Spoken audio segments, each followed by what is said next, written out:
So my benefit of empathy talk is that empathy resolves conflict. The story that I wanted to share was really a transformational moment in our family, and this happened. It was a conflict that came up in our family last Christmas, and it was in the living room of my parents' house, and I was just sitting in the living room, kind of relaxing, and then something happened with my nephews, and kind of a conflict started up with my sister-in-law and my mother, where they started talking to each other, and they're really upset with each other, and started, it was just like this boiling kind of a conflict, kind of getting worse and worse and worse, and what happened is I thought, oh, I'm Mr. Empathy here. I've got to kind of step into this situation. And it was like a really kind of a terrifying kind of a feeling, actually. I mean, even after having done so much empathy, even stepping into this conflict was very difficult. I could feel kind of like icicles. I've told this story several times before in other interviews, but it was almost like icicles going through my body, but yet I could also have that, had a sense of wanting to contribute to kind of helping to resolve the conflict between my sister and my sister-in-law and my mother, and they were pointing at each other and really upset, and it looked like the whole evening was gonna blow up, and people were gonna go home angry. And so what I did is I started, even though I had all this anxiety within myself, that I said, okay, I'm going to just kind of be present, and I started empathizing with each with my sister-in-law and my mother. So they would say something, and I would just reflect back and say, oh, I'm hearing you say this. Is that right?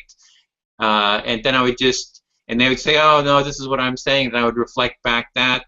And then I would do the same thing to the other person, empathize with them, with my mother, for example, reflect back.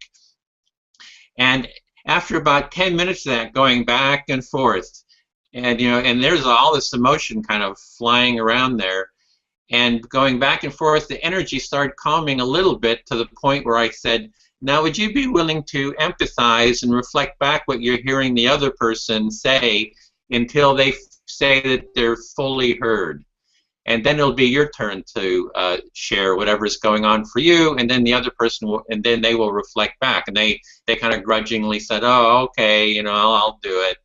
And then they started doing it, and one person said, well, I'm feeling this, and you're doing this to me. And then they would kind of react. The other, mother would react and say, I didn't say that. I said, no, just reflect back what you're hearing. Don't react. You'll have your chance. And then she would reflect back, and so it just kept going like that, kind of back and forth. I was doing this empathic listening, kind of keeping them on track, and then the whole family started gathering around. So it was like my father and my brother and my girlfriend, and we were all there, and then they started chiming in, and I kind of kept them within the empathic listening. So it turned into this whole family empathy circles with, everybody was kind of keeping on track. At least I was keeping them on track for doing the empathic listening. If they'd get off, I'd kind of guide them a little bit. And so this just kept going.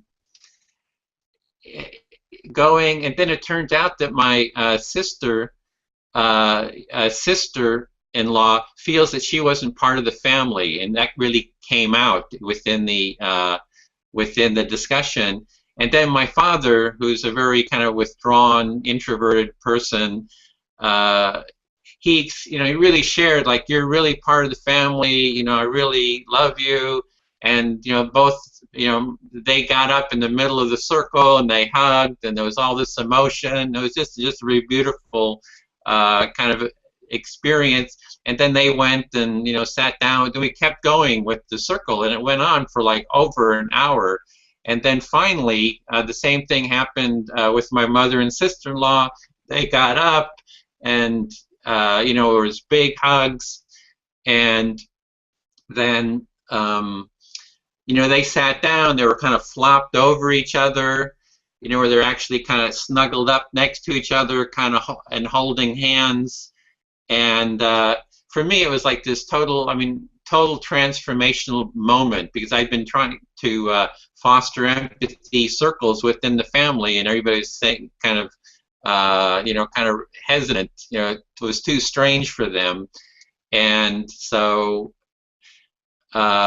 this was kind of like on this moment, kind of stepping into a conflict, being able to hold it with empathy, and that just by getting people to empathize with each other, it's like the conflict just kind of unwound itself. It's almost like a ball, and it just slowly, bit by bit, started unwinding itself, and this underlying connection and really love and care really emerged.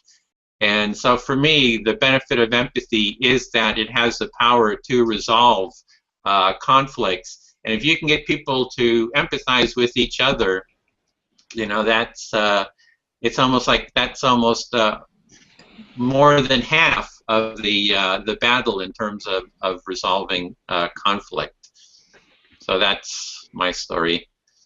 Yeah, I will say that I heard you say that you really had to get out of your comfort zone because you are Mr. Empathy, and here was the chance, and you've got to dig down and defrost those icicles and, like, put your money where your mouth is, like walk the walk. You know what I mean? So you overcame something within that and found your courage to practice really what you preach and what you believe and what you live. And it sounds like you were very, very successful, and it gave you the energy and the knowledge and the courage to keep going and accomplish what you have accomplished so far and what you will continue to accomplish. Yeah, that's exactly it. And one thing that came up is there was that coldness that I felt, the fear of kind of getting pulled into the story. And then the other part was I had also a confidence and a groundedness, and I really think it was from doing all the empathy circles that gave me that groundedness and that space to be able to hold that conflict. So I really see empathy circles as a resource for developing. I call it empathic resilience. I kind of see there's a bit of a theme going here about how do you create the environment for empathy, and I saw that when you recognized that icicle or that coldness or the fear, whatever that was, to actually acknowledge that, so you had empathy. So first you had to have empathy with yourself before you could have empathy with your family, right? So I think you, I believe what I'm hearing is that you actually created the environment for empathy by bringing it into yourself. It's because everyone else was feeling afraid too somehow, so you showed them how to do it. So I wanted to bring up the idea about that when I was talking about fish, that I had no idea that they actually empathize with each other. So families, I mean, it must be just as awkward. There you are in a circle, quite similarly, and trying to connect in the nature of being human, right? And I saw that as a very tender, sweet story, very encouraging, and I like the layers of it that you gave. I like the layers of it and how everybody just opened up, So that's taking the lid off again, right? That was a fabulous story. Very encouraging. Okay, great, thank you. With that, we bring this story to an end. Thank you.